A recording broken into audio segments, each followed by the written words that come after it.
Started.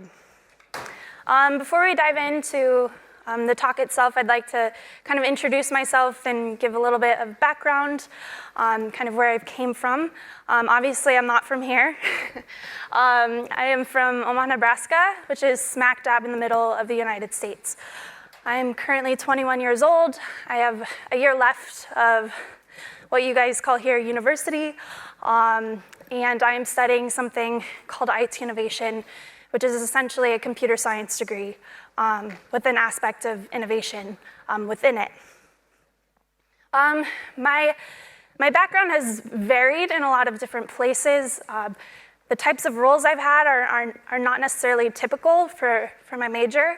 I've been a marketer for a code school. I've been a freelance designer. I've been a software engineer. I've been a prototyper, and most recently, a product manager. So the experiences have been all across the board. And this talk kind of is a collaboration of all of those experiences that I've had. I'm currently a product management intern at Flywheel. I've been with Flywheel for the last 2 years, I believe. So summer of 2015, it was my end of sophomore year, which is like your second year in university or college. I started off as a software engineer, so I was a developer working in Ruby on Rails, so all of that stack for the summer. And thankfully, Flywheel was like, we kind of like you, so they decided to keep me around throughout the semester, throughout the next school year. From there, I had an opportunity to intern at Apple over in California as a prototyper. So I was away this summer pursuing that. And then I came back and I decided I wanted to do product. So thankfully there was a spot there. So I'm currently a product management intern at Flywheel. So what are you gonna learn today? Hopefully something. This is it's a beginning talk, but also I think there's a lot of value in different places, even if you are more experienced. Basically, this is a how-to on using free resources to create a killer website. And when you think of resources, you think of physical things, but to me, I also think of why you're making the site in the first place is also something that is free and that you should think about. So we're gonna go through essentially the goal of a site, establishing that. From there, establishing what you want its character to be, so talking about how the character is instilled in the brand, how you're going to grow your site, how you're gonna measure that growth, and from there improve your site in the end. So first up, the goal. This is probably the most important thing when you're thinking about a site. It is something that you should think about before you even start developing or designing. It is the reason why your site exists in the first place. It should solve a problem and fulfill a need. So maybe you're trying to market yourself or market someone else, or you're lacking sale leads and this is kind of your solution to get more leads, or you want more exposure, etc. Whatever it is, you should really establish it in the beginning, and from there, move on and think of things like character. So thinking about what's gonna kind of make you stand out from everyone else. And this is something a lot of people overlook. They think, okay, we have a goal, right? And let's just dive straight into the brand and what it's going to be. But this is kind of like the virtual representation of your site. It's the persona. It's how you want people to feel when they visit your site. So do you want them, when they visit your site, to get like a sophisticated feel or like whimsical feel, or just straight up like, I don't know, powerful, happy, etc. So once you nail that down, that is what is going to build into your brand. And the brand is your physical representation of that character that you decided on, that persona that you created. And from there, this is basically how you portray and translate what you want your visitors to feel. So these are the obvious things such as logos, color schemes, fonts, icons, etc. And at this point in the website creation process, a lot of people kind of say, like, they hang up their sneakers and say, okay, we need a graphic designer, which is like so called for in so many situations. But in a lot of scenarios, actually, you can get away with building a reputable site without having to pay a dime. So when you're looking to kind of build a brand, there are several resources I go to for inspiration before I even dive into anything. There's sites like design.google.com, and I'm sure there are Australian versions of these sites. The Layout, which is Flywheel's design publication, great resources there, facebook.design, and Dribble. So visiting these sites can really kind of inspire where you want to take your site. There are a lot of different resources, freebies, etc. The next one is probably quite obvious. Thinking of a logo for your site.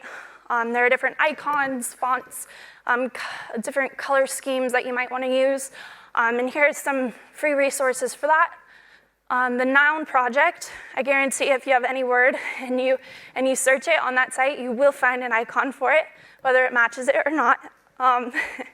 From there, fonts, there are a lot of different freebies that you can get, especially at the resources I mentioned earlier. I know Google has a bunch of fonts available. There are some freebies on the Layout, and these are kind of the standard free font sites. Dafont, 1001 free fonts, urban fonts. And from there, when you're thinking of a color scheme, there are a lot of color scheme generators that really put together colors that work well with each other. And when you're doing that, you should probably do a little research on what colors make people feel. So when you distinguish your persona, you kind of want to make sure your colors match what you had stated there. So using all three of these things, you can really create a reputable logo. And you can see the top one probably looks more sophisticated. The middle one is more whimsical. And the bottom one is more like chill, or at least I would say chill, type of logo. When you're making content, chances are you're going to need high-resolution photos. And if you're not about taking quality photos yourself, there are a lot of really great sites that have free personal and commercial use photos that you can use. And they have just about anything. They had a lot of Australia. I totally drooled over those before the trip. But Unsplash is definitely my favorite at the top of the list. And it's crazy because I think 5 years ago, like, you had to purchase stock photography, but now there are a lot of really awesome free resources available. Next up, theme. I've never really dove into customized themes before. I've always used like what is present, or I've searched for themes that are pretty easy to tweak. So I've used WordPress themes that are currently there, as well as Googled things like free WordPress themes and looked for reputable sources for those themes and used them. And you can, at least I think this theme looks quite reputable, and if you look for sort of clean, sleek themes, they can really work nice with what you're trying to do. So now that we've given you some tools to kind of create your brand, next up is to grow your site and make it sweeter by the second. So using things such as social media, it sounds crazy and it sounds like it should never be a part of the website kind of creation process, but it is something that you really should think of. Think about how Instagram might grow your site if you have a lot of visual content, or Twitter, if you want to interact with customers on a more timely basis, or Facebook. Things like this can really grow your site and make it extra reputable as well. So in terms of some apps I use to help out with those channels, Visco, has really high resolution quality filters that are free and awesome. WordSwag is an app I like to use to create quotes. Studio allows for visual creation, so you can overlay things like fonts and stickers to make really neat photos. And this is a funny one, but tags for likes. Hashtags can really increase your exposure, especially if you're using the right ones. So this app will give you certain categories based off of what your site is about. You can choose a different category, and it will give you corresponding hashtags that will work well with what you're trying to do. And from there, Unum, I think that's how it's pronounced. I use it for Instagram all of the time for planning and seeing great analytics about how the tool is being used. And you can see that as the app on the left. I can just kind of like place how I want Instagram to look, and from there post. From there, plugins. I use quite simple plugins when I create sites, things like Instagram feed to show the feed that I would just work so hard on making look reputable. Menu social icons, plugin for caching, headers and footers, which I use when I embed Google Analytics, which I'll talk about in a little bit, which is it's really important. From there, Google Analytics Plus, which allows me to view a lot of the stats that come from Google Analytics. So from there, we've given tools to grow the site, and now we're gonna try and measure how we're doing with things like social analytics. So with all those platforms I talked about before, Instagram, Twitter, Facebook, there are tools that can help you see which posts are getting most traction, which hashtags get you the most traction, when should you post, et cetera. And a lot of them are free. Some of them, they will get you and make you pay for them at some point, but if you find a good one, it works really well. I love Buffer, I love Hootsuite. They're great resources. And from there, you really have a measure that you can use to improve your site. And you know how will improve your site because you're improving a platform that draws users to your site. Next up, Google Analytics. This is definitely one of my favorites. You can definitely see if your front page is drawing people in. You can see who's visiting your site, at what time, what country, maybe Australia, maybe United States. Which channels get you the most traffic. You can actually see if people are coming from Facebook, if they're coming from Instagram, if they're coming from Twitter, things like that. So really allowing you to measure, and from there, improving. So maybe your front page isn't drawing people past the front page, so you need more like calls to action. Or maybe you think Twitter is just not doing well for your site, so you decide to go with Instagram or Facebook instead. From there, you can use different hashtags, et cetera. But you essentially use what you learn from the tools to take your site to the next level, to tweak for best results. After that, probably the one thing that isn't mostly free is hosting. I'm obviously a little bit biased in terms of hosting platforms, but this is where you want to choose the best place for your site to live. I'm gonna add in a little free thing. If you do enter your email address up there, you'll get 3 months of free hosting with us if you'd like to try us out. It is a free resource. And from there, choose kind of where you want your site to live. I thought I would show you, I made a vlog about 4 or 5 months ago, and essentially I'm a woman in tech, so I felt there weren't a lot of women in tech bloggers out there. So I went ahead and created my own website, and this was really kind of the basis of my talk. Creating something reputable that allows people to trust in what you're doing, using completely free resources.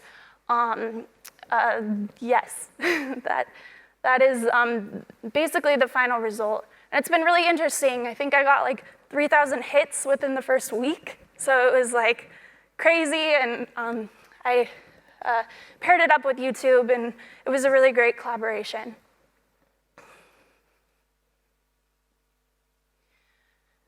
So this is just an overview of what we went over. You want to establish the goal. You want to establish a character that's like the persona of what you're trying to do, and then basically embed it into that brand. You then use different tools to grow your site. You want to use different tools to measure how you're doing, and then from there, use those measurements to make your site awesome. A huge thanks to all of you, especially the WordCamp Sydney group, Will and team. Thank you so much. It's been so great being here. It's always been a dream of being in Australia, and it's definitely been awesome. But if you have any questions, I'd love to take them now.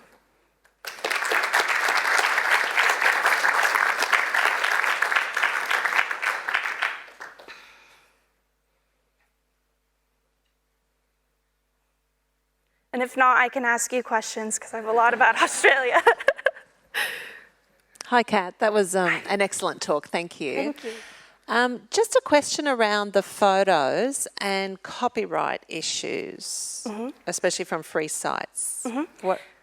So luckily, the sites I did put up there are free for commercial use and personal use. So you can really use them wherever you want.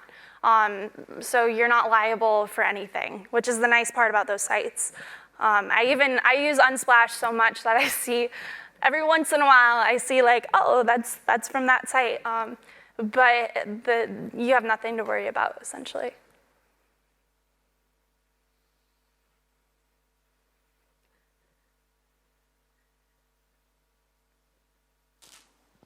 No? Okay, one Awesome. question. Oh. What's the favourite thing you've done since you've been in Australia? Oh my gosh. It's a tough one. I haven't seen a kangaroo yet. I know that's just been the worst thing. Literally, I'm gonna work on that. I'm gonna take a ferry over. My favorite thing, oh my gosh, it has to be the people. Literally, you don't realize it, but seriously, like in a city like this, they're never this nice, ever. Like especially if you're like in New York, and even like from being in San Jose, San Francisco for the summer, it is a little weird. There are a lot more suits than San Francisco. there are a lot less hoodies and things like that. But that's definitely been my favorite. And just the fact that like the city of Sydney has so much character in different places that you go. It's been awesome.